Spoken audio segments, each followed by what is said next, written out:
Hebreus, capítulo 11, nós vamos ler a partir do versículo 23.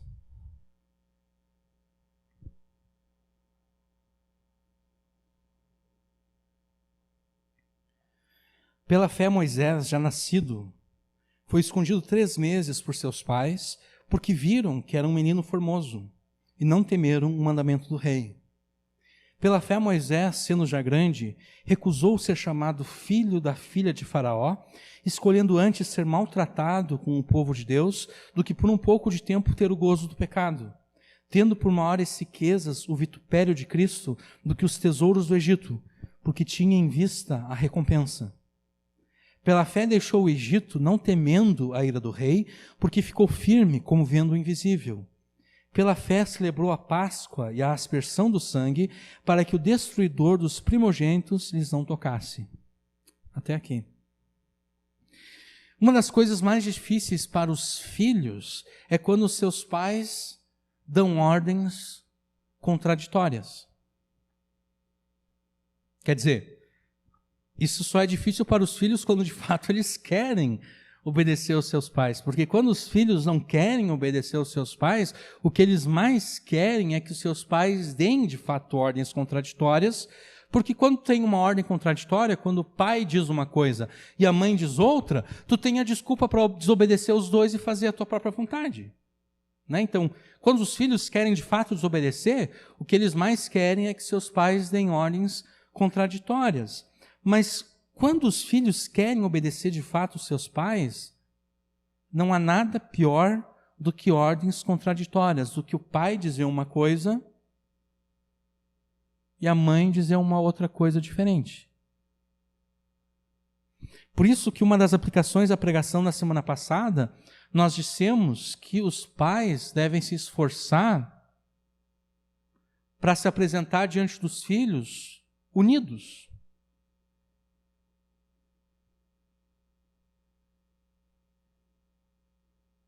Unidos, sempre falando a mesma coisa.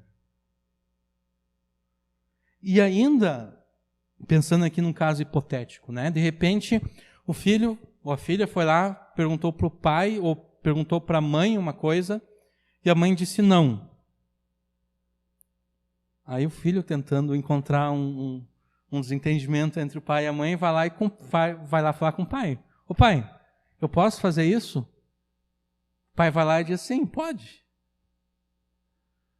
O ideal seria que o pai, antes de dizer pode ou não pode, perguntar, tu já falou com a tua mãe? Aí a criança vai ter que dizer sim, eu falei. E o que ele disse? Ou o que ela disse?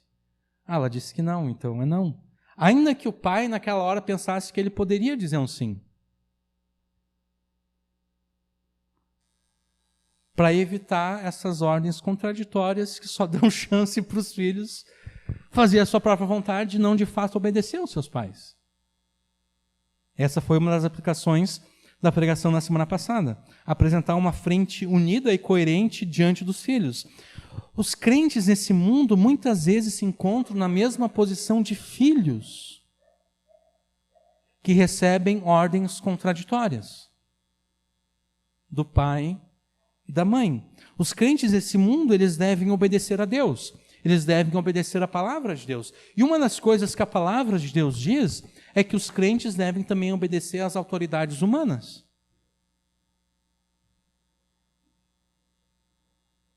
Então o crente vai obedecer a Deus, vai obedecer a palavra de Deus, dentre outras coisas, obedecendo às autoridades humanas. Mas e quando a autoridade humana diz uma coisa diferente daquilo que Deus diz?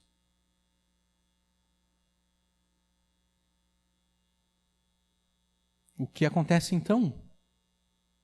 A Bíblia diz que eu tenho que obedecer à autoridade humana, e a autoridade humana está dizendo para mim fazer algo contrário à Bíblia. O que eu faço então?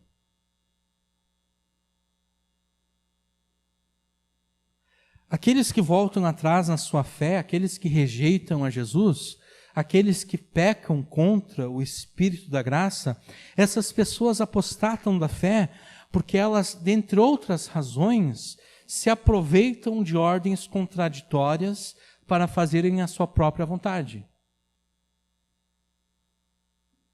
Eles dizem, Deus ordena uma coisa, e as autoridades humanas estão ordenando outra coisa. Então, já que eu não estava muito mesmo com vontade de fazer aquilo que a palavra de Deus diz, eu vou fazer a minha própria vontade e eu vou dizer, eu não estou fazendo nada errado, eu estou só me submetendo a essa autoridade humana que me mandou desobedecer a palavra de Deus.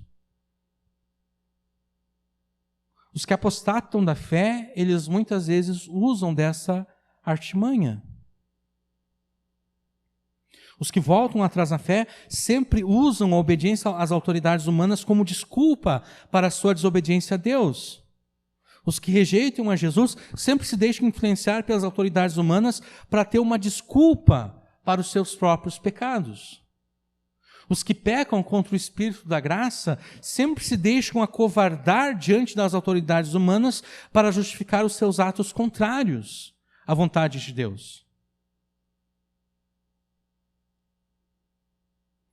Como não cair no mesmo erro e engano daqueles que voltam atrás na fé, daqueles que rejeitam a Jesus, daqueles que pecam contra o Espírito da graça? Imitando a fé que Moisés e os pais de Moisés tiveram. Porque eles também tiveram que enfrentar ou que escolher entre obedecer a Deus ou obedecer às ordens ímpias de um rei injusto. Eles tiveram que fazer essa escolha.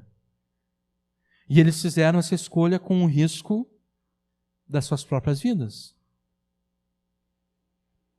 Então, como não cair nesse erro e engano daqueles que voltam atrás da fé, imitando a fé que Moisés e os seus pais tiveram?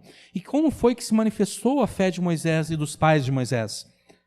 A fé deles se manifestou de 3 formas. Em primeiro lugar, eles não obedeceram às ordens de Faraó. Em segundo lugar, eles não se deixaram influenciar, ou melhor, eles não se deixaram levar pela influência de Faraó. Em terceiro lugar, eles não se acovardaram diante de Faraó. Para que você não seja como aqueles que apostatam da fé, o escritor de Hebreus te apresenta Moisés e os pais de Moisés como exemplo de fé. Como exemplo de fé a ser seguido, como exemplo de fé a ser imitado.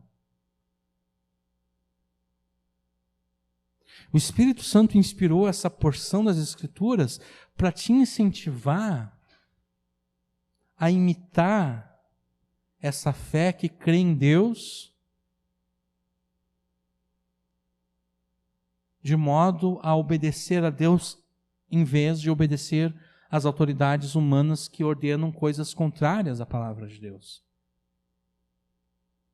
Então faça isso, creia em Deus de modo a não ser obediente, nem influenciado e nem acovardado pelas autoridades ímpias. Na pregação passada nós vimos que Isaac, Jacó e José, eles olharam para além das suas idas, para além das suas próprias mortes, em direção ao cumprimento da promessa e da aliança que Deus havia feito com Abraão. Eles olharam para além de si mesmos, para além dos seus próprios problemas,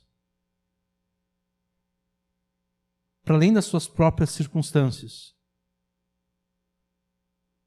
Isaac teve que passar 20 anos orando para sua mulher ter um filho.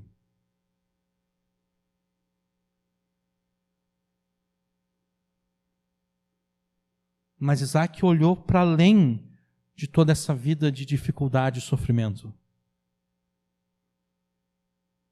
Jacó enganou seu pai, enganou seu irmão, e depois encontrou alguém que enganava ele todos os dias. Enganou ele com relação ao casamento, enganou ele com relação ao salário. O cara enganava Jacó todos os dias. Ainda assim, Jacó olhou para além de toda essa vida de sofrimento que ele teve. Quando Jacó se apresentou diante de Faraó, Jacó disse, ou melhor, Faraó perguntou como tinha sido a vida de Jacó. Jacó disse, poucos e maus foram os dias da minha vida.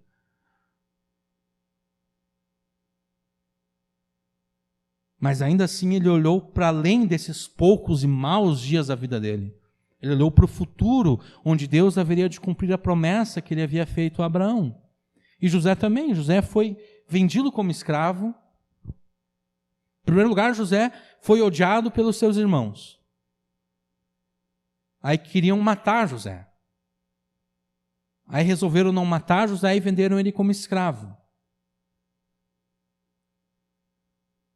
Aí ele chega lá, pela fé ele rejeita a tentação da mulher de Potifar. E daí ele é preso injustamente. Ele fica um tempão na cadeia, preso de forma injusta. Mas ele olhou para além de todo esse sofrimento que ele teve, de ser rejeitado pela família dele, de ser preso de forma injusta, ele olhou para o futuro. Então isso nós vimos na pregação passada. Agora nós chegamos no futuro. Nós chegamos no futuro para onde Isaac, Jacó e José estavam olhando. Nós chegamos no nascimento da criança que se tornaria o homem que seria usado por Deus para cumprir todas as coisas que Abraão, Isaac, Jacó, José e todos os outros patriarcas esperavam. O futuro chegou. O futuro estava aqui. Hebreus 11, versículo 23. Pela fé, Moisés, já nascido, foi escondido 3 meses por seus pais, porque viram que era um menino formoso e não temeram o mandamento do rei. Embora o versículo 23 diga, pela fé, Moisés, obviamente quem está exercendo fé aqui não é Moisés, né? São os pais de Moisés. São eles que estão exercendo fé aqui. Mas por que os pais de Moisés, por que os pais de Moisés tiveram que exercer fé após o nascimento do seu filho? Porque havia um mandamento do rei. Havia uma ordem de Faraó que dizia que todos os meninos israelitas deveriam ser mortos assim que eles nascessem. E por que Faraó tinha dado essa ordem? Porque embora os israelitas, os filhos de Israel, fossem escravos no Egito, Deus estava abençoando eles e Deus estava multiplicando muito o número deles. Eles estavam crescendo muito em número. E Faraó estava com medo que daqui a pouco o número dos filhos de Israel se tornasse maior do que os próprios egípcios. E daí, quando isso acontecesse, os israelitas facilmente poderiam se libertar da escravidão. Faraó também temia que pudesse vir algum inimigo de fora, guerrear contra o Egito, e os filhos de Israel se aliassem a esse inimigo e derrotassem os egípcios. Então, Faraó, qual a ideia que Faraó teve? Bom, a gente tem que pedir que os israelitas se multipliquem. Como nós vamos fazer isso? Nós vamos matar os meninos. Quando um casal hebreu tiver um filho, se for menina, vai viver. Mas se for menino, eles vão ter que matar esse filho. Porque, obviamente, numa guerra, quem luta não são as mulheres, né? São os homens. Então, nós vamos impedir que Israel tenha um exército numeroso. E, na verdade, esse plano de Faraó estava olhando a médio prazo, né? Porque aquele menino, talvez ele estivesse em condições de lutar quando ele tivesse 20 anos, talvez. 20 anos de idade. Ele pensou, eu vou impedir que daqui a 20 anos Israel tenha um exército numeroso. Então ele foi, vamos matar os meninos quando eles nascem. Mas quando Moisés nasceu, Os seus pais viram que ele era um menino muito formoso, um menino muito lindo. E por isso eles não temeram o mandamento do rei. Por isso eles desobedeceram a ordem de Faraó e mantiveram o seu filho escondido por 3 meses. Tanto no livro do Êxodo, quanto aqui é ressaltado que o que levou os pais de Moisés a pela fé escondê-lo por 3 meses é o fato de que eles acharam o seu filho lindo e formoso. Isso parece um pouco estranho, eu acho. Porque qual é o pai e qual é a mãe que não acha o seu filho bonito?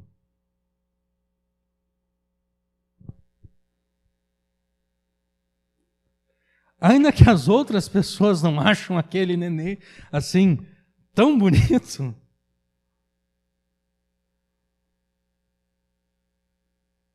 Alguns dizem que todo nenê, quando nasce, parece um Winston Churchill. Não sei se vocês já viram Winston Churchill. É um cara meio... cabeça, um rosto bem arredondado, meio velho, assim, o cara. Todo nenê, quando nasce, é parecido com Winston Churchill. Mas ainda assim, os seus pais sempre acham aquela criança linda, formosa. Quer dizer, é contra a natureza paterna e materna achar os seus filhos feios. Então, o fato dos pais de Moisés o acharem formoso e lindo não nos diz nada acerca dos planos de Deus para essa criança, porque qual pai e qual a mãe que não acharia o seu filho lindo?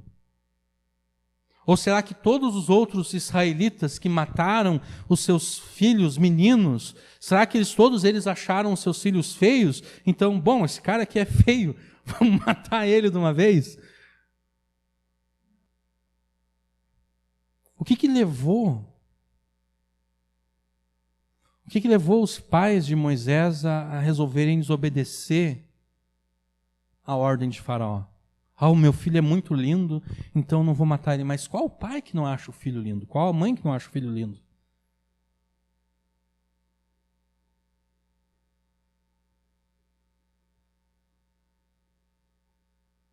Eu acho que esse é exatamente o ponto. Por que os pais e as mães acham seus filhos lindos e formosos? Porque são os seus filhos. Eu não preciso achar os outros bebês lindos, mas esse aqui é o meu filho.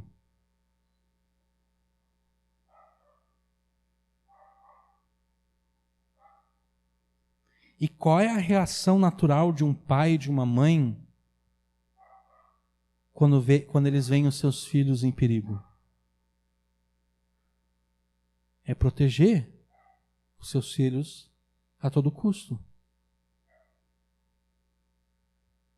A beleza do bebê Moisés aqui é para mostrar que quando os pais de Moisés viram ele, eles disseram, esse aqui é o nosso filho, esse aqui é o filho que Deus nos deu, e a gente não pode entregar esse filho à morte simplesmente porque Faraó disse que esse filho deve morrer.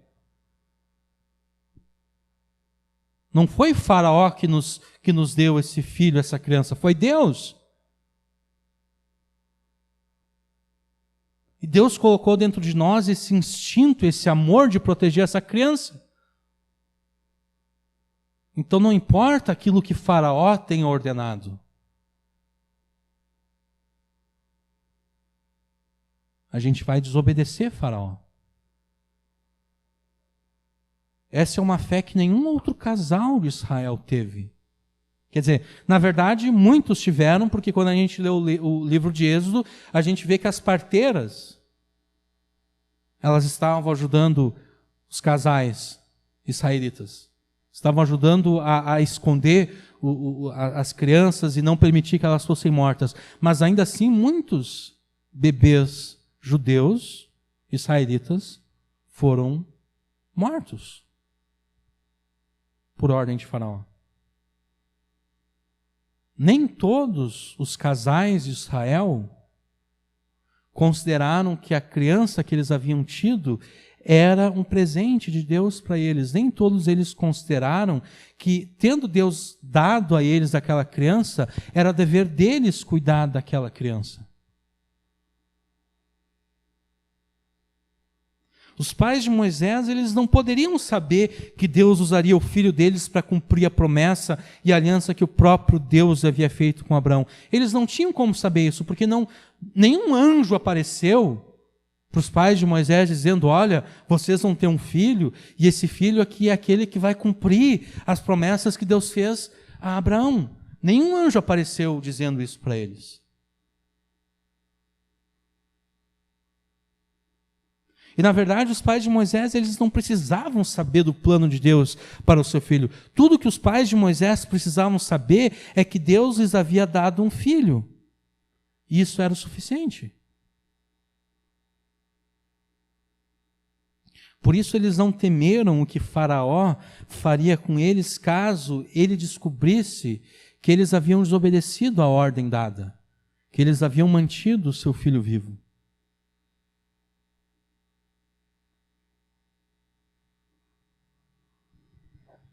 Eles não obedeceram o mandamento do rei porque a ordem que o rei havia dado era uma ordem injusta, era uma ordem contrária à palavra de Deus.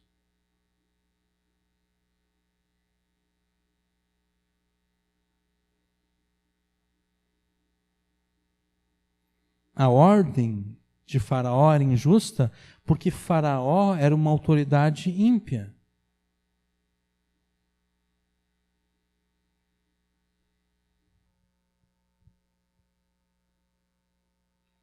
E pela fé os pais de Moisés desobedeceram à ordem injusta do ímpio Faraó. E você, com relação aos seus filhos?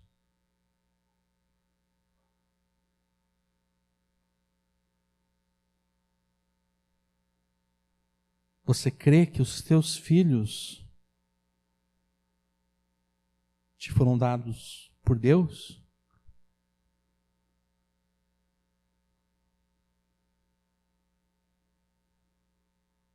Você entende que ao te dar filhos, Deus está te dando um vislumbre do futuro?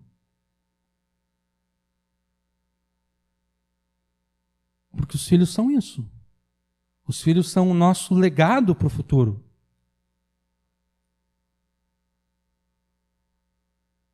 Da mesma forma que nós fomos o legado que os nossos pais deram ao futuro, os nossos filhos são o nosso legado para o futuro.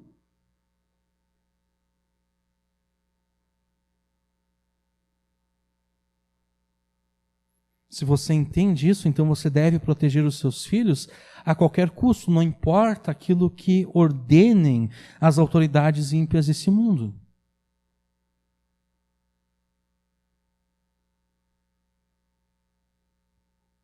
Se as autoridades ímpias dizem que você não deve disciplinar os seus filhos, você deve então ensinar os seus filhos a palavra de Deus e discipliná-los com amor todas as vezes que eles desobedecerem.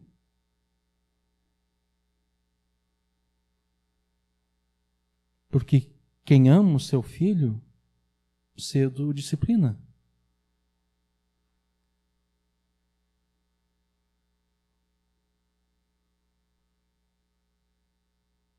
Porque não existe nada mais triste do que ver uma criança rebelde.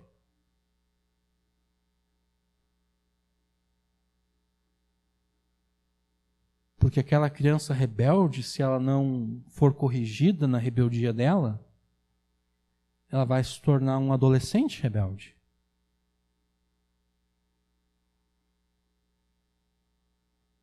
A criança rebelde, ela só causa problemas em casa, com seus pais, na escola. Mas o adolescente rebelde já começa a causar problemas fora de casa. E daí ele vai se tornar um jovem rebelde, um adulto rebelde.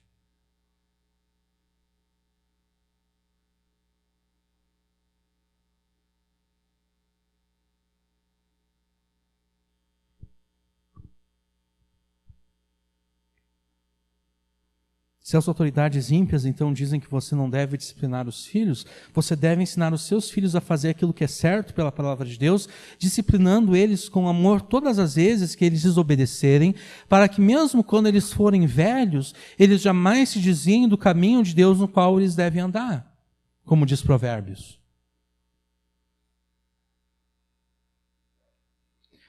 Se os teus filhos forem ensinados na escola que Deus não existe, ou então que tudo que existe não foi criado por Deus, você deve ensiná-los a crer em Deus e a entender que todas as coisas que existem foram criadas por Deus. E como Deus criou todas as coisas, então Deus deve ser temido e obedecido em todas as coisas.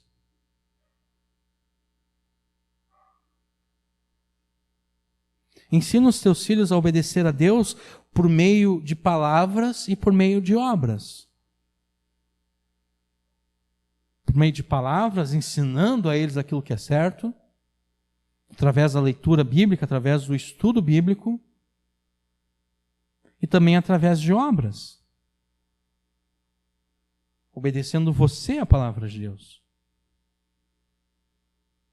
Porque, como foi dito na pregação da semana passada também, os filhos sabem quando seus pais são hipócritas.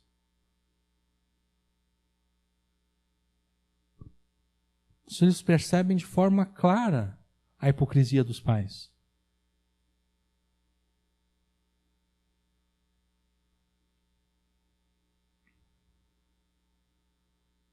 Se os teus filhos são ensinados que a sexualidade humana é uma coisa fluida, não binária e não determinada pela biologia, você deve ensiná-los que no princípio Deus criou homem e mulher e nenhum outro gênero ou possibilidade sexual.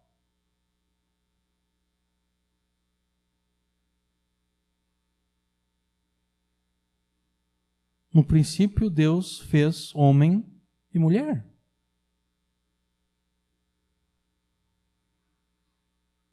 E quem disse isso...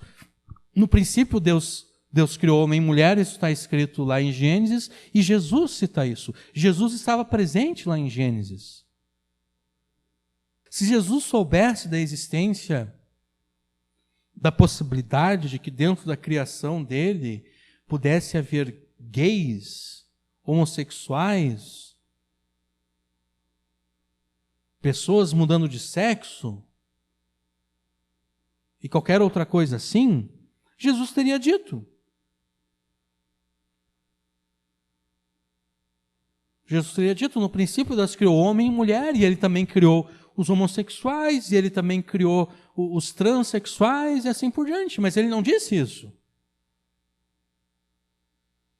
Ele não disse isso porque ele não criou isso.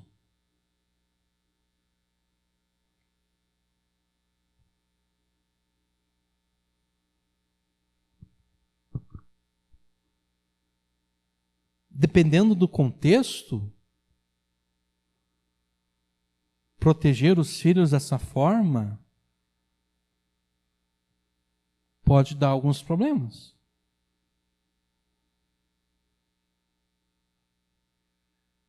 Daqui a pouco os pais vão ser chamados na escola, não porque os filhos são...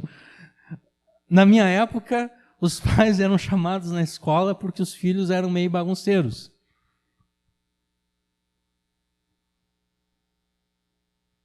Hoje em dia, os pais podem ser chamados na escola porque os filhos estão dizendo para os colegas de aula que o homossexualismo é errado.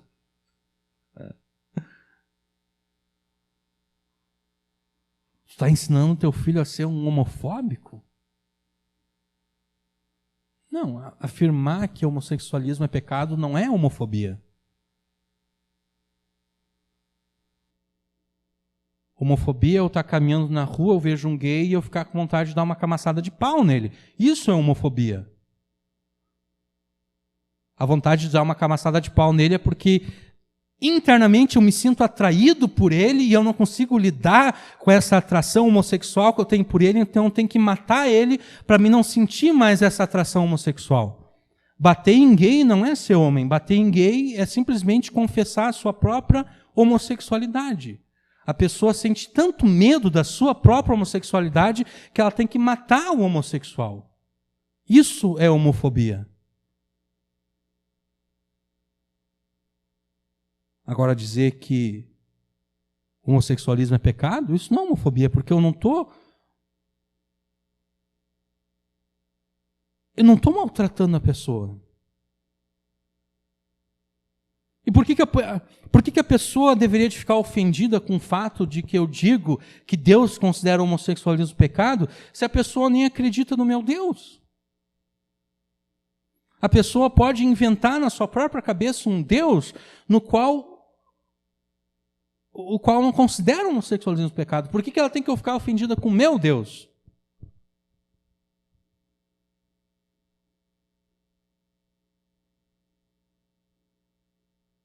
Ela não tem que ficar ofendida.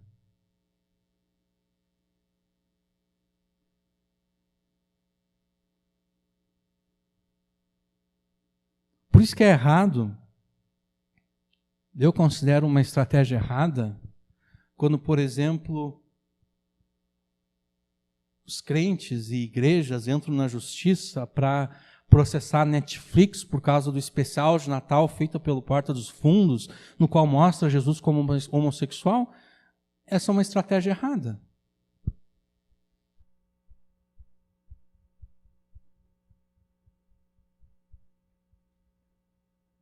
Porque eu estou justificando depois as ações na justiça que tentam proibir os crentes de falarem contra o homossexualismo.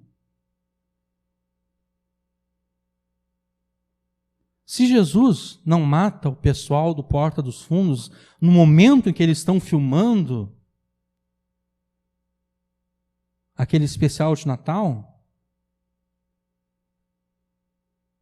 por que é que eu vou querer fazer mal para eles?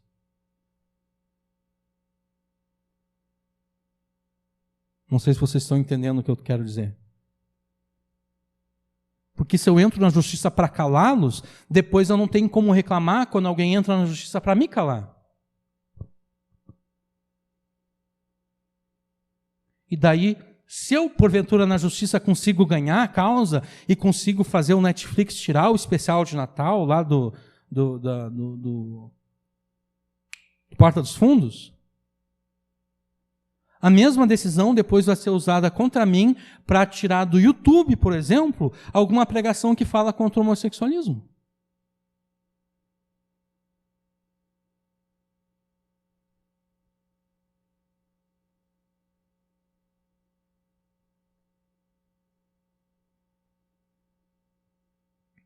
Então, pregar, afirmar que a homossexualidade e qualquer outra coisa parecida é pecado, não é homofobia.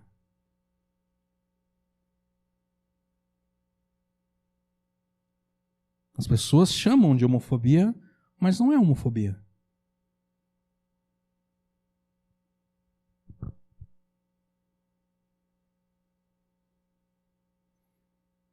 Não importam quais as circunstâncias que levaram ao nascimento dos teus filhos, foi Deus que te deu eles para que você cuide deles e os proteja com o custo da tua própria vida, porque os pais de Moisés estavam arriscando as suas vidas ao esconder Moisés por 3 meses.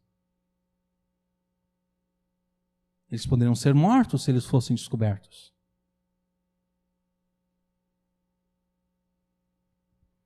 E você vai proteger os teus filhos criando em casa um ambiente espiritual propício para que eles entendam a palavra de Deus, creiam em Jesus e assim obedeçam aquilo que Deus ordena. Mas mais do que isso, você deve treinar os teus filhos a cultuarem a Deus, em particular em família e de forma pública junto com o povo de Deus.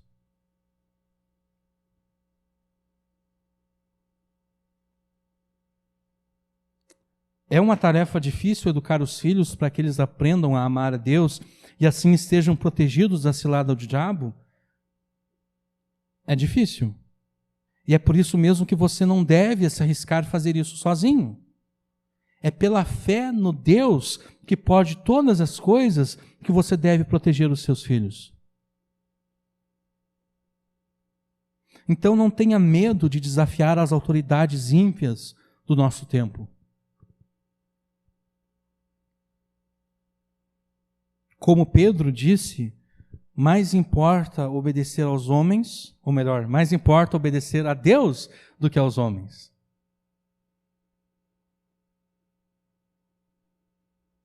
Creia em Deus e proteja os teus filhos, proteja a tua família. Creia em Deus de modo a não ser obediente às autoridades ímpias, da mesma forma que os pais de Moisés não foram obedientes a Faraó. E já que pela fé em Deus nós não devemos ser obedientes às autoridades ímpias, nós não devemos também ser influenciados por elas. No versículo 24 nós vemos o seguinte: pela fé Moisés, sendo já grande, recusou ser chamado filho da filha de Faraó. Ele recusou ser chamado neto de Faraó. Mas como é que Moisés chegou a ser considerado neto de Faraó, para começo de conversa? Bom, depois de esconder o seu filho por 3 meses, os pais de Moisés colocaram ele dentro de um cesto. Eles pegaram, impermeabilizaram aquele cesto, colocaram Moisés dentro do cesto e colocaram um cesto no rio Nilo, bem pertinho de onde a filha de Faraó costumava tomar banho. E daí a filha de Faraó começou a ouvir o choro de Moisés. E ela viu um cesto assim ao longe, ela pediu para uma das suas damas ir até lá, pegaram o cesto e viram que tinha uma criança dentro. E ela ficou com pena daquela criança, ela ficou com compaixão daquela criança. E ela pensou, eu vou adotar essa criança como minha.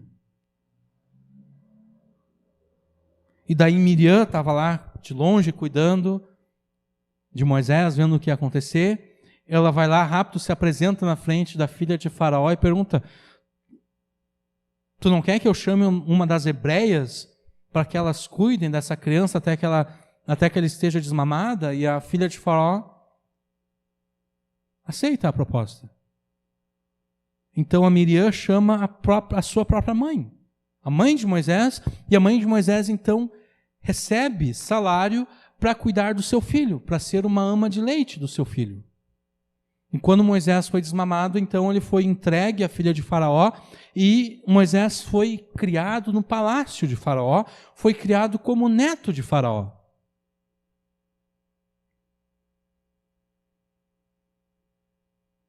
Estevão diz lá em Atos que Moisés foi criado em toda a sabedoria dos egípcios, em toda a cultura dos egípcios.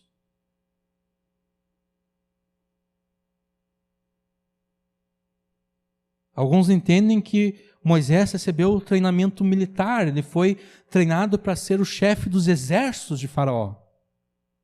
Porque no mundo antigo, os reis eram os chefes do exército, né? Davi era o chefe do seu exército, ele saía junto com o seu exército nas batalhas. Moisés recebeu um treinamento militar, treinamento de estratégia militar, de estratégia de guerra. Ele foi criado como alguém que, quem sabe, um dia assumiria o próprio trono de Faraó. Alguém que estava na linha de sucessão.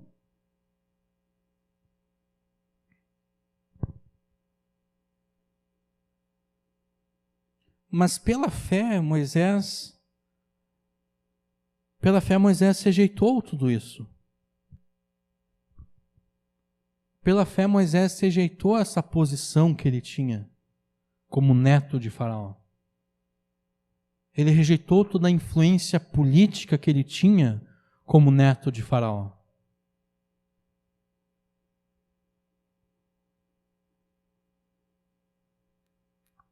Por que ele fez isso? Por que ele recusou essa posição de influência e de privilégios que ele tinha?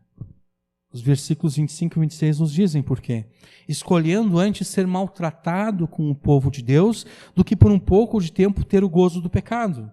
Tendo por maiores riquezas o vitupério de Cristo, do que os tesouros do Egito, porque tinha em vista a recompensa.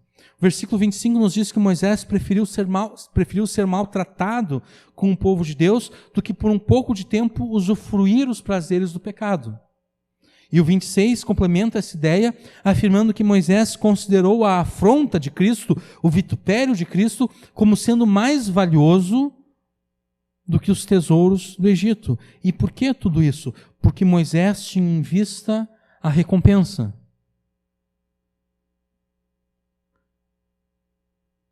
Quando adulto, Moisés entendeu que Deus tinha escolhido ele para libertar Israel da servidão do Egito e para conduzir Israel até Canaã, cumprindo assim a promessa e a aliança que Deus havia feito a Abraão. E tendo entendido a missão que Deus havia lhe dado, Moisés poderia pensar em usar a posição e os privilégios que ele tinha no Egito para assim libertar o povo. Não seria mais fácil imagina ele como neto de Faraó? Ele poderia libertar facilmente Israel. Por que o Brasil não precisou fazer nenhuma guerra para se tornar independente de Portugal?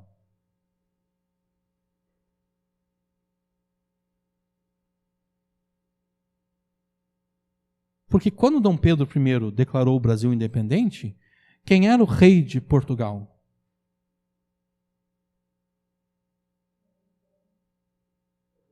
É o seu próprio pai.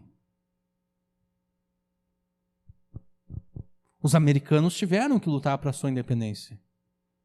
Os outros países da América que tiveram que lutar pela sua independência. Mas o Brasil não. Então, Dom Pedro I usou a influência que ele tinha com seu pai para libertar o Brasil. Moisés poderia fazer a mesma coisa. Ele era neto de Faraó. Adotivo, é claro, mas era neto de Faraó. Ele poderia usar a influência dele, a posição dele, fazer negociações para conseguir a libertação do povo.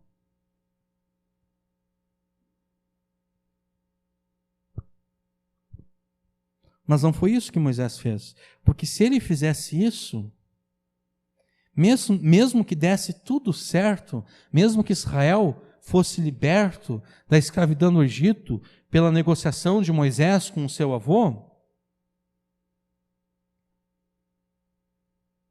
daria tudo errado. Mesmo que desse tudo certo, daria tudo errado. Do ponto de vista humano, a posição de Moisés e a sua influência facilitariam a sua missão. Mas não seria Deus, então. Não seria em Deus que Moisés estaria confiando, mas em si mesmo e em Faraó. Ele estaria confiando na sua própria posição, na influência que ele tinha, no poder de negociação que ele tinha, e não em Deus. E quando nós colocamos a nossa confiança em nós mesmos e nas autoridades humanas, necessariamente nós comprometemos a vontade de Deus. Eu falo comprometer aqui da mesma forma como um engenheiro falaria, por exemplo, essa estrutura aqui está comprometida. Está em risco. Não dá para usar essa estrutura aqui porque a qualquer momento ela pode ruir. Quando nós colocamos a nossa confiança em nós mesmos e nas autoridades humanas, necessariamente nós comprometemos a vontade de Deus. Nós destruímos a vontade de Deus. E nós fazemos isso porque nós estamos tentando agradar a dois senhores. E Jesus disse que é impossível agradar a dois senhores. Não tem como. Porque pode até existir alguma instância em que os dois senhores estão ordenando a mesma coisa, mas daqui a pouco eles vão estar ordenando coisas diferentes. E você vai ter que escolher. Qual que eu obedeço? Esse aqui ou aquele lá? Se eu obedecer esse aqui, necessariamente eu vou desobedecer aquele lá. E se eu obedecer aquele lá, necessariamente eu vou desobedecer esse aqui. Moisés não permitiu que a sua fé e a sua missão fossem redefinidos a partir da posição privilegiada que ele tinha. Quando nós permitimos que a vontade de Deus seja redefinida pelas autoridades humanas nas quais nós confiamos, nós desobedecemos a Deus e nos tornamos idólatras. Porque obedecer mais ou menos a Deus é desobedecer a Deus. Da mesma forma que se os nossos filhos nos obedecem mais ou menos, eles nos desobedeceram. Essa resposta mais ou menos é só para tentar ver se a gente consegue enganar o pai e a mãe que a gente obedeceu eles. Mas na verdade a gente desobedeceu.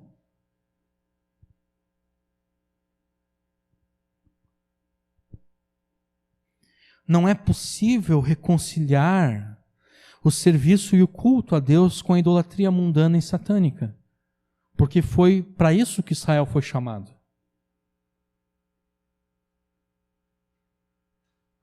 Deixa o meu povo ir para que ele me adore, para que ele me sirva.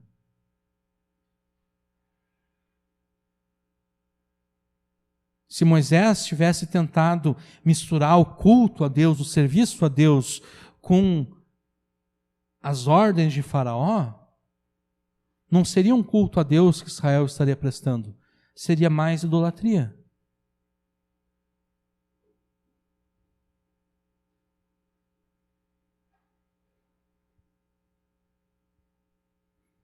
É impossível misturar o serviço e o culto a Deus com a idolatria mundana e satânica e ainda assim adorarmos a Deus em espírito e em verdade. É impossível fazer isso, porque não vai mais ser em espírito, pelo menos não no Espírito Santo, não de acordo com o Espírito Santo, e também não vai mais ser em verdade.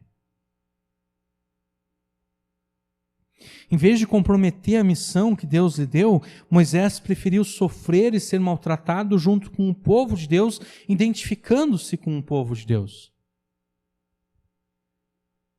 Moisés se identificou com o povo de Deus. Ele disse, eu vou ver agora, eu vou sair agora e vou ver como o meu povo está. Ele não disse, eu vou sair agora e vou ver como os filhos de Israel estão. Como se ele não pertencesse àquele povo. Ele disse, não, aquele ali é o meu povo. Eu quero ver como os meus irmãos estão.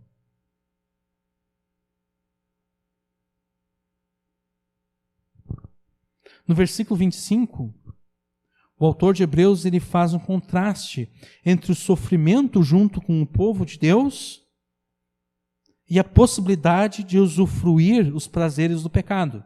Versículo 25 diz, escolhendo antes ser maltratado com o povo de Deus, do que por um pouco de tempo ter o gozo do pecado, do que por um pouco de tempo usufruir os prazeres do pecado. Nós não comprometemos a missão de Deus porque achamos que a influência e o poder das autoridades humanas serão de grande ajuda para realizar a missão de Deus. A gente usa isso como desculpa. A nossa desculpa para usar a influência humana é não, isso aqui vai ser bom para a obra de Deus, vai ser melhor, vai ser mais fácil. Essa é a nossa desculpa. Mas, na verdade, a razão pela qual nós comprometemos a missão de Deus é para que nós não soframos com o povo de Deus. Nós não queremos sofrer com o povo de Deus. A desculpa é porque vai ser mais fácil, vai dar certo, vai funcionar, mas a razão é que a gente não quer sofrer com o povo de Deus. É por isso que a gente acaba comprometendo a missão de Deus nesse mundo. Porque a gente não quer sofrer.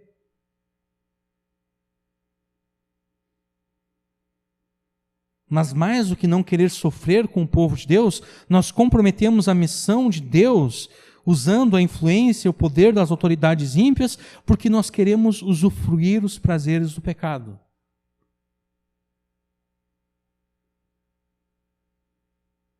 É por isso que nós comprometemos a missão de Deus nesse mundo. Porque nós queremos usufruir os prazeres do pecado. Por que em todas as eleições no Brasil sempre existe um bicho-papão.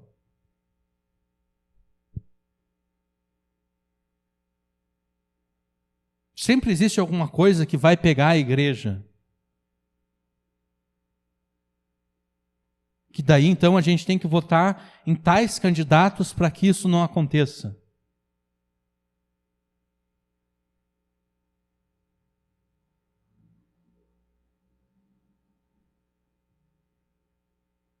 Porque a igreja brasileira não quer sofrer junto com o povo de Deus que está na China, na Coreia do Norte e em outros lugares. É por isso. Vamos negociar aqui, vamos usar a influência das autoridades ímpias para ver se a gente não precise sofrer com o povo de Deus.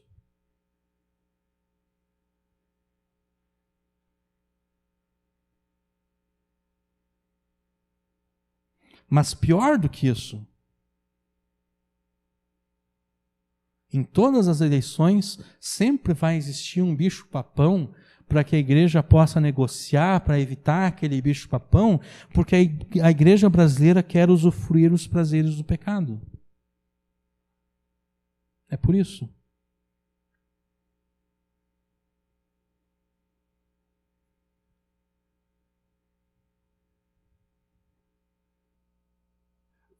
Qual será que não foi a plataforma com a qual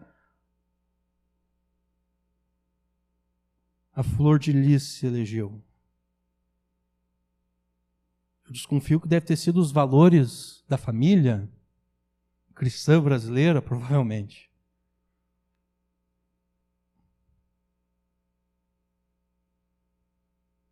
A gente tem que impedir que esses comunistas estraguem a família tradicional brasileira.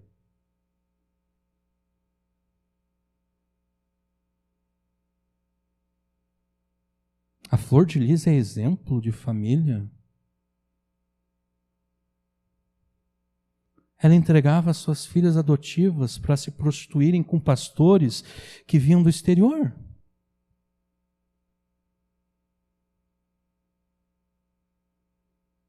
Ela mantinha relações sexuais com seus filhos adotivos.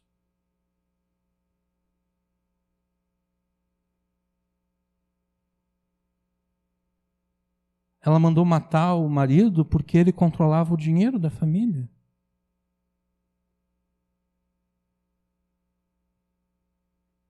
Eles não estavam usufruindo os prazeres do pecado?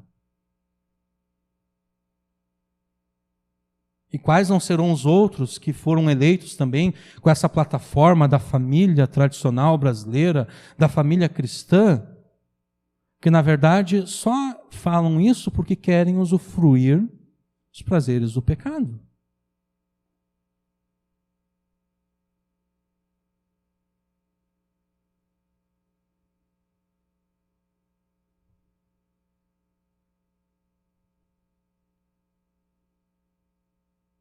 E daí a igreja brasileira, em vez de viver pela fé nesse mundo, em vez de imitar Moisés,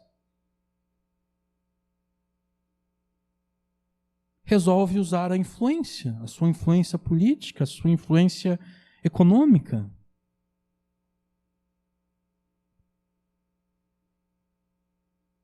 E daí não é de admirar que a nação brasileira, tendo o número de crentes que diz ter, ainda assim é essa porcaria toda.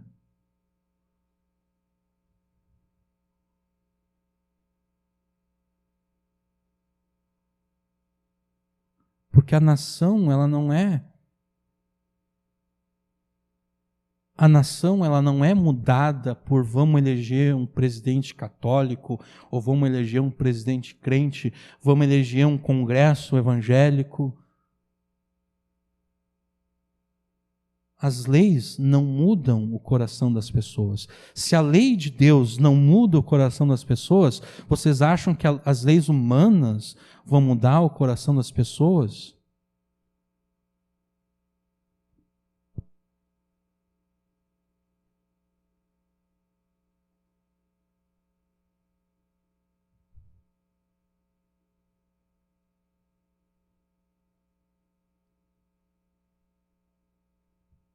não é um presidente crente que vai salvar o Brasil do homossexualismo. É o Evangelho.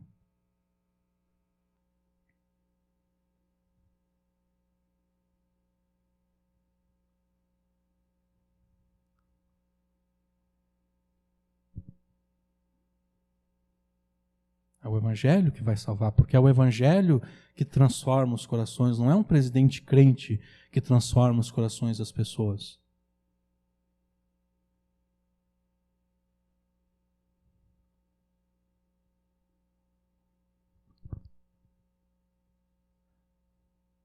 Não é pela cidade edificada por Deus que a igreja brasileira espera, mas pela cidade edificada por Oscar Niemeyer, inaugurada por Juscelino Kubitschek, em 21 de abril de 1960. Não é pela Nova Jerusalém que a igreja brasileira espera, mas por Brasília.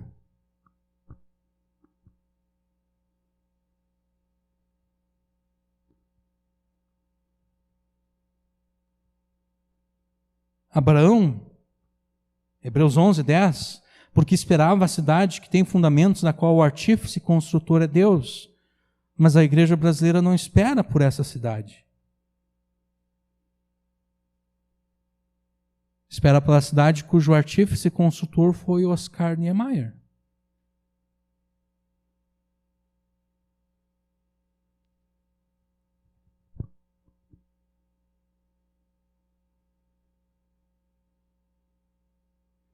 Moisés não esperava pela recompensa das autoridades ímpias. Moisés não foi negociar com Faraó para ver o que ele conseguia de Faraó. No final do versículo 26, nós vemos que Moisés tinha em vista a recompensa. Que recompensa é essa? Versículo 26 diz: tendo por maiores riquezas o vitupério de Cristo do que os tesouros do Egito, porque tinha em vista a recompensa. Que recompensa é essa? Essa recompensa é o cumprimento da promessa e da aliança que Deus havia feito com Abraão. Moisés esperava a posse da terra prometida, mas não meramente aquela faixa de terra no Oriente Médio. Moisés, assim como Abraão, esperava a cidade que tem fundamentos, a cidade que não precisa de sol, porque o Cordeiro de Deus é a sua lâmpada. Por isso, no versículo 26, nós vemos que Moisés considerou a afronta, o vitupério de Cristo, a vergonha de Cristo, como sendo de maior valor do que os tesouros mais preciosos do Egito.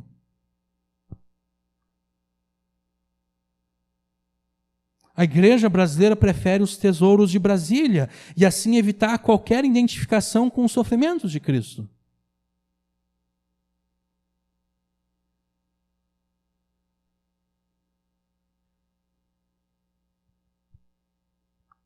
Mas Moisés preferiu sofrer junto com Cristo por entender que a recompensa de Cristo é eterna e superior, enquanto os prazeres do pecado, as riquezas do mundo são passageiras e inferiores.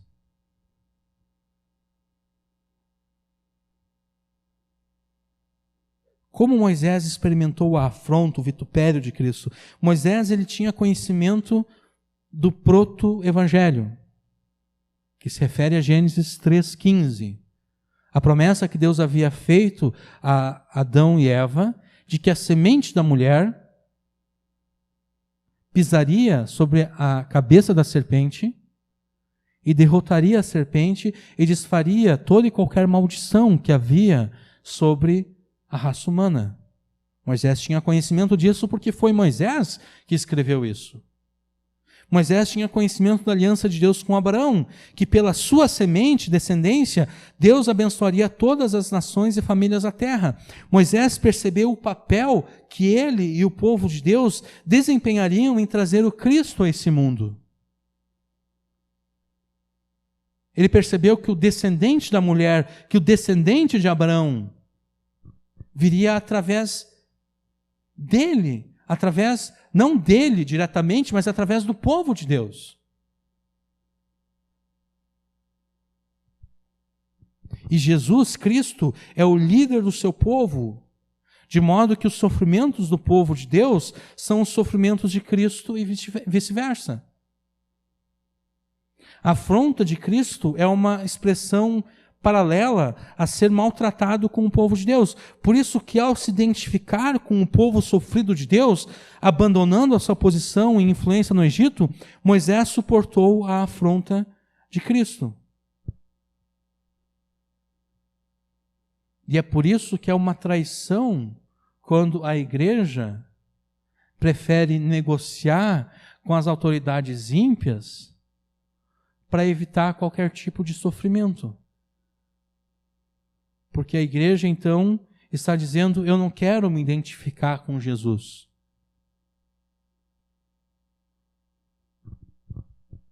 Eu não quero me identificar com aquele que sofreu. É uma forma de negar Jesus. É uma forma de juntar-se a Pedro e dizer, não, eu não sei quem ele é.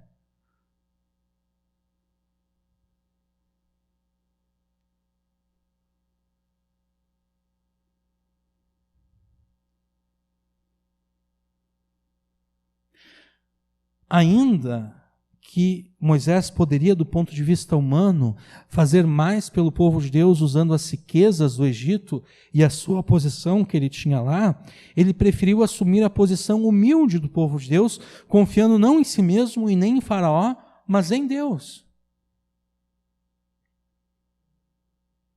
E, obviamente, até Moisés chegar a essa posição não foi fácil. Porque Moisés teve que sofrer muito também para chegar nessa posição. Porque ele descobriu qual era a missão da sua vida aos 40 anos de idade. Mas ele só começou a cumprir essa missão de fato aos 80 anos de idade.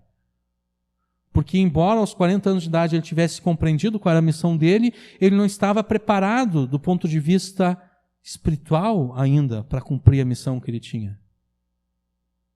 Ele ainda confiava em si mesmo. Ele foi lá e matou o egípcio. Ele confiava ainda naquilo que ele poderia fazer. Ele levou 40 anos de disciplina de Deus até que Moisés se tornasse o homem mais manso da sua época.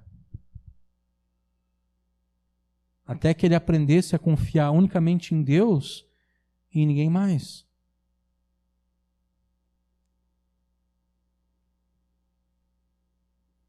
Ele escolheu a afronta de Cristo como sendo superior às riquezas do Egito.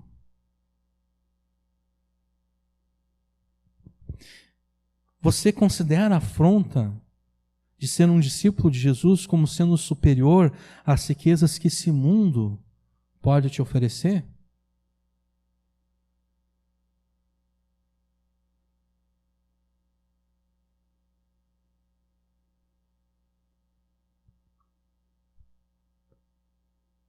Ou em nome dessas riquezas você finge não conhecer a Jesus, não se identifica com Jesus, não está disposto a viver a afronta de Jesus nesse mundo, a suportar a vergonha de Jesus nesse mundo.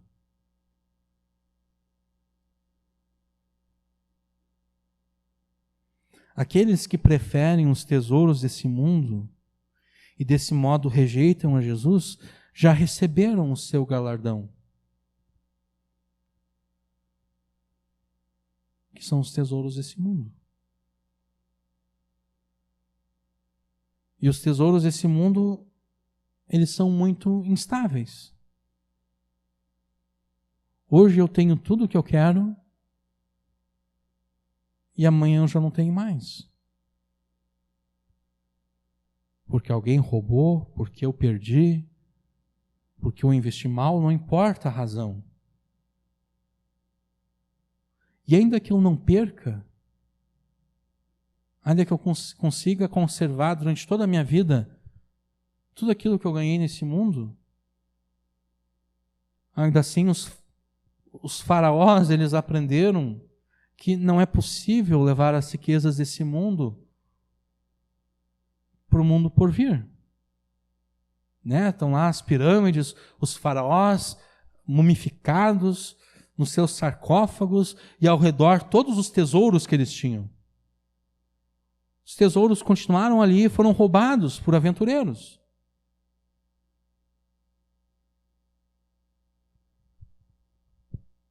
Tesouro, as coisas desse mundo não têm valor nenhum no céu.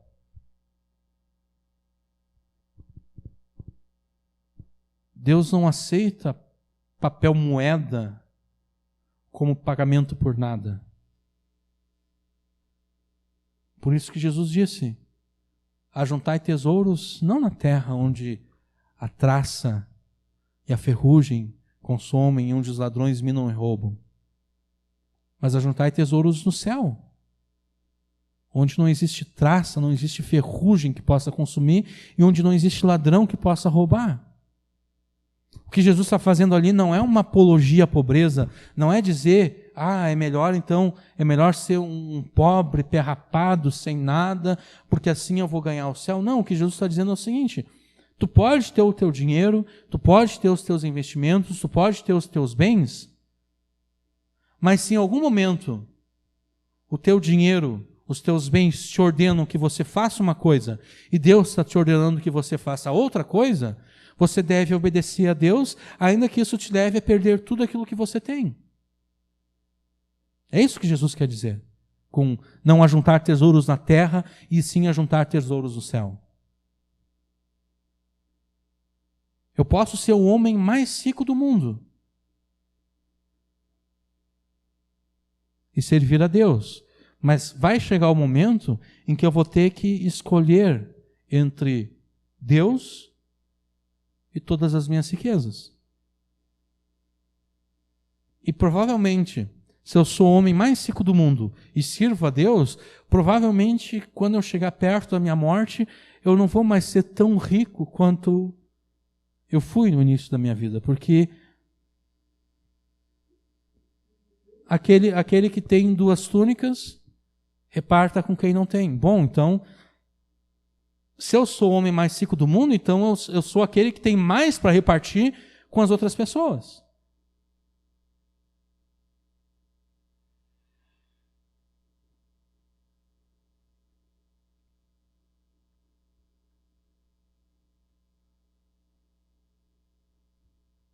Aqueles que preferem os tesouros desse mundo e desse modo rejeitam a Jesus, eles já receberam o seu galardão. Mas aqueles que pela fé se dispõem a sofrer com Cristo e com o seu povo, esses vão receber a bem-aventurança eterna. Então não permita que as autoridades humanas redefinam para você a missão de Deus.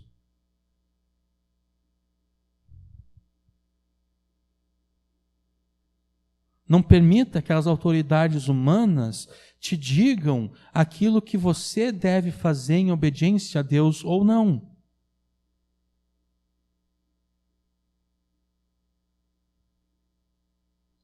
Não se deixe seduzir pelos prazeres transitórios do pecado, porque esses prazeres são transitórios, são passageiros, passa.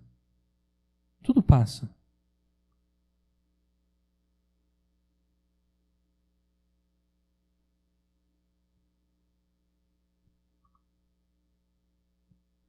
Considere aquilo que Jesus conquistou para o seu povo como superior a todas as coisas que esse mundo pode te oferecer.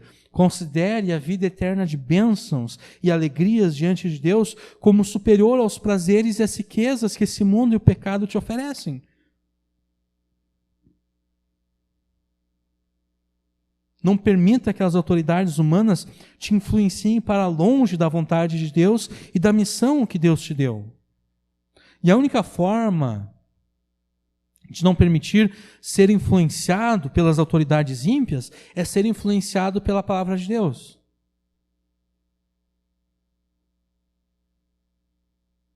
A natureza, ela não gosta de vácuo.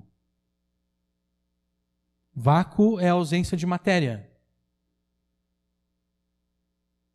Se eu consigo criar um vácuo num recipiente, assim que eu abro aquele recipiente, o que vai acontecer? Ele vai encher de ar. Porque a natureza não gosta de vácuo. Isso se aplica do ponto de vista espiritual também. Jesus disse: Se eu expulso o demônio de uma pessoa, Jesus fala, essa pessoa, aquele demônio sai daquela pessoa. Mas e se nada vem ocupar o lar, o coração daquela pessoa, aquele demônio, depois de um tempo, o demônio vai pensar, vou dar uma passadinha lá para ver o fulano de tal, a minha antiga habitação, vou ver como é que está a casa onde eu habitava antigamente. Aí o demônio chega lá, ele percebe que a porta assim só está encostada, ele empurra assim a porta, ele vê que está tudo arrumadinho, mas não tem ninguém morando dentro. Pensa, vou lá pegar 7 demônios piores do que eu e vou entrar para dentro dessa casa de novo.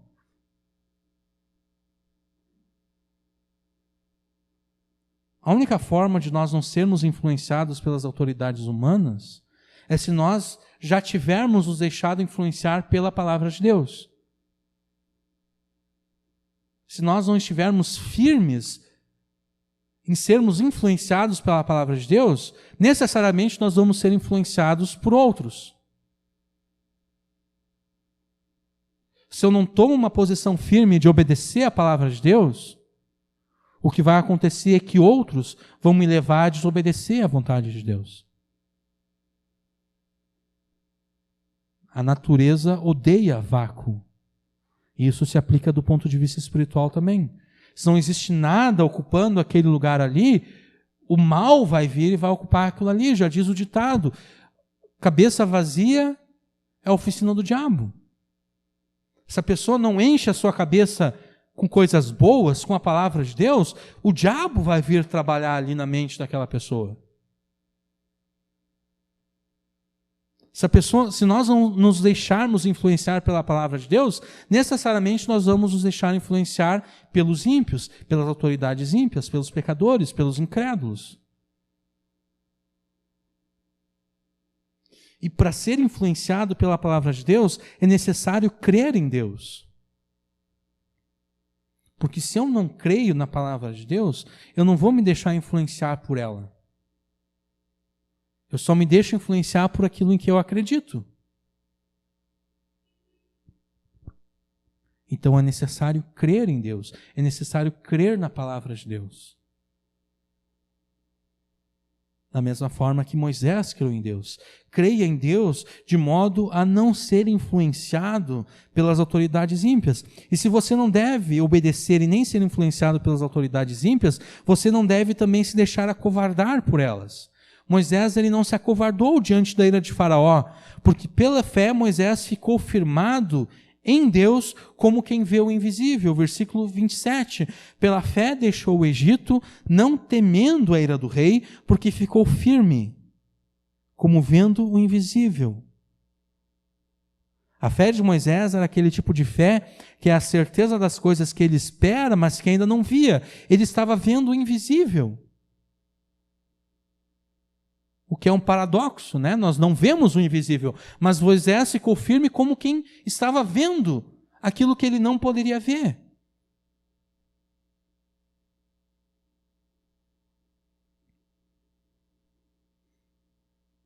O versículo 28 nos ajuda a entender por que Moisés não se acovardou diante da ira de Faraó.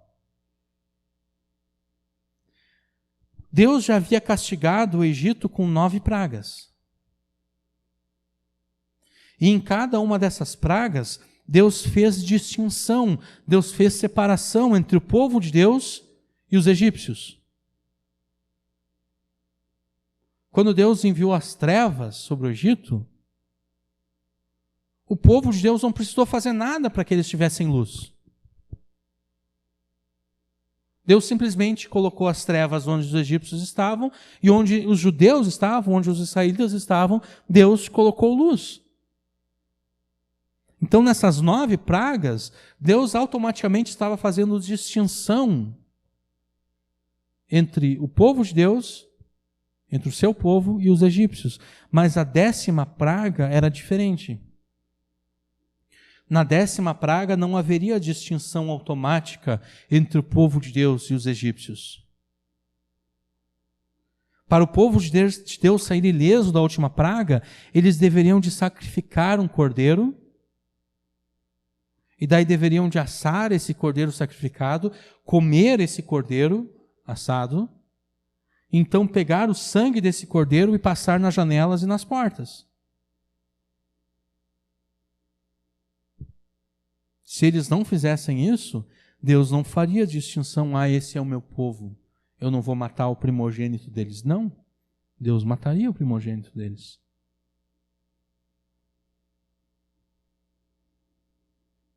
Ao ver o sangue do cordeiro, o destruidor passaria sobre essa casa e não entraria nela e não mataria o primogênito daquela família. Quem era o destruidor?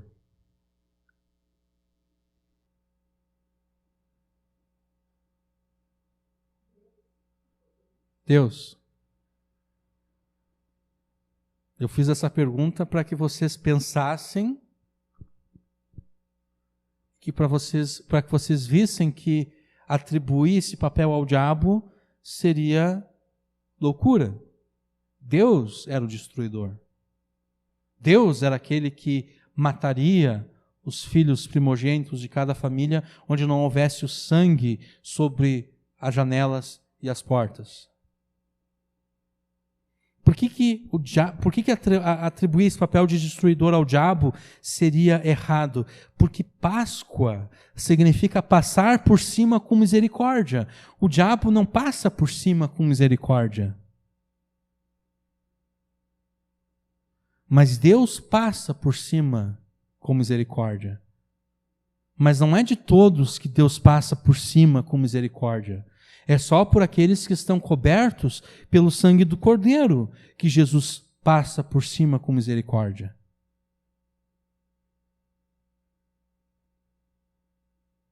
Por isso que a 10ª praga era diferente das demais. Porque nessa praga, Deus estaria visitando os pecados de todos na vida dos primogênitos de cada uma das famílias.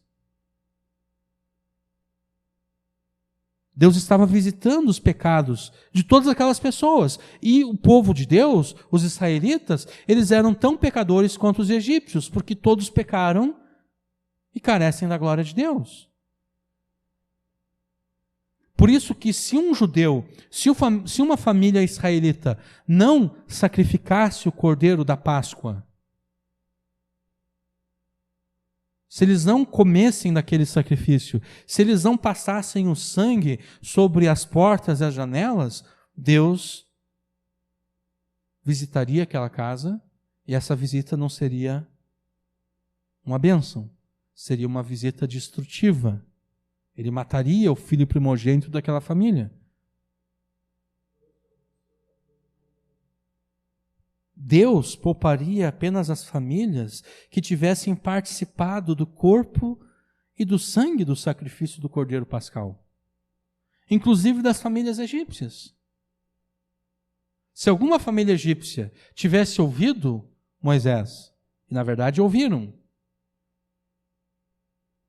e eles tivessem sacrificado o Cordeiro da Páscoa e tivessem cumprido todos os preceitos e passado o sangue, Deus não entraria na casa daquela família egípcia e não mataria o primogênito. Por quê? Porque eles estavam cobertos pelo sangue. De fato, muitos egípcios fizeram isso. Muitos egípcios saíram com Israel do Egito exatamente porque eles obedeceram a Deus e o destruidor, Deus não entrou na casa deles e não matou o filho deles. Deus passou com misericórdia por cima das casas onde havia o sangue e trouxe morte sobre as casas onde não havia o sangue. O cordeiro morto e o seu sangue representam a maldição de Deus sendo derramada sobre um substituto.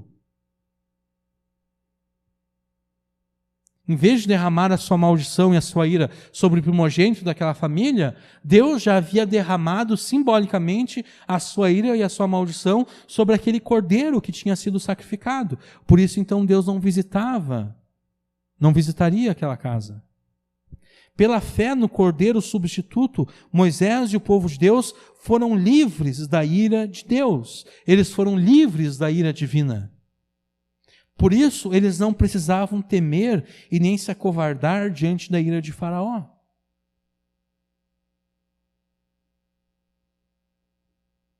Eles já foram livres da ira de Deus. Por que eles temeriam a ira de Faraó?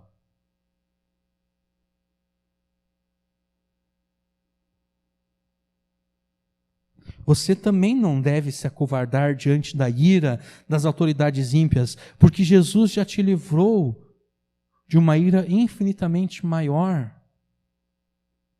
Jesus já te livrou da ira de Deus, devido aos seus pecados. Então não tenha medo do que os ímpios, do que as autoridades ímpias podem fazer contra você. Jesus disse, não tenha medo daqueles que matam o corpo e só o corpo, e depois não podem fazer mais nada. Vocês devem ter medo daquele que, depois de matar o corpo, ainda pode lançar o corpo e a alma no inferno. É esses que vocês devem temer, é desse que vocês devem ter medo. Se você temer o que as pessoas ímpias, o que as autoridades ímpias podem fazer com você, você vai acabar recuando da fé. Você vai acabar rejeitando a Jesus, você vai acabar pecando contra o Espírito da graça. E todos aqueles que recuam da fé vão enfrentar a ira de Deus eternamente no inferno.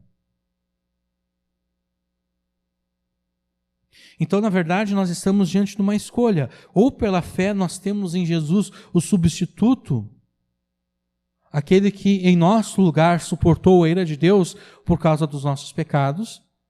E então, por isso mesmo, por termos sido livres da ira de Deus, nós enfrentamos a ira das autoridades ímpias, ou então, pela nossa incredulidade, nós fugimos da ira das autoridades ímpias. E então, como nós somos incrédulos, nós não temos em Jesus o substituto que no nosso lugar suportou a ira de Deus.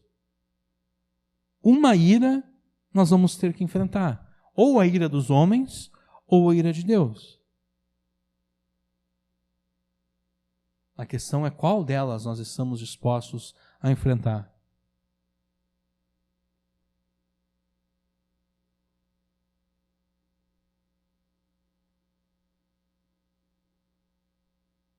Qual delas você prefere?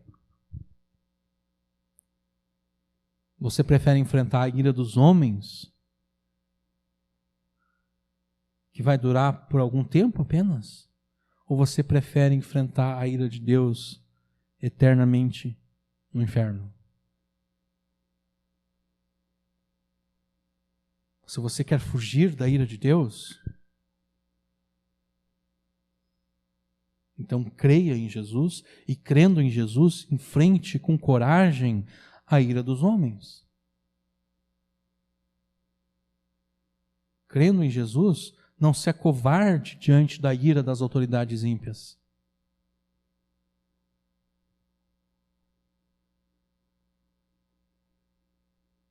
Creia em Deus e permaneça firme na sua fé, apesar de todas as dificuldades, sofrimentos e desilusões que você possa ter nessa vida, porque todos nós enfrentamos isso em diferentes áreas. Cada um enfrenta essas coisas em diferentes áreas, mas todos nós enfrentamos. Todos nós enfrentamos dificuldades, sofrimentos, desilusões, todos nós enfrentamos a ira dos homens em diferentes áreas. Mas permaneça firme, como quem vê o invisível, como quem vê o cumprimento da promessa, mesmo que o cumprimento da promessa não esteja aparecendo diante de nós de forma visível. Creia em Deus de modo a não ser obediente às autoridades ímpias, creia em Deus de modo a não ser influenciado pelas autoridades ímpias, creia em Deus de modo a não se acovardar diante das autoridades ímpias. Sem fé é impossível agradar a Deus. Sem fé é impossível escapar do juízo de Deus. Sem fé é impossível habitar na cidade de Deus. Sem fé é impossível estar entre os filhos de Deus. Sem fé é impossível pertencer a Deus e receber o cumprimento das suas promessas. Sem fé é impossível alcançar a ressurreição dentre os mortos. Sem fé é impossível ter um futuro abençoado e tranquilo com Deus. Sem fé é impossível escapar da ira de Deus, como os israelitas aqui escaparam da ira de Deus. Eles escaparam unicamente porque eles creram no Cordeiro da Páscoa. E Jesus é a nossa Páscoa, Paulo escreveu aos Coríntios.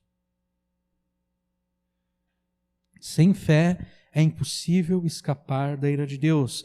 Creia em Deus de modo, então, a não ser obediente, nem influenciado e nem acovardado pelas autoridades ímpias. Amém.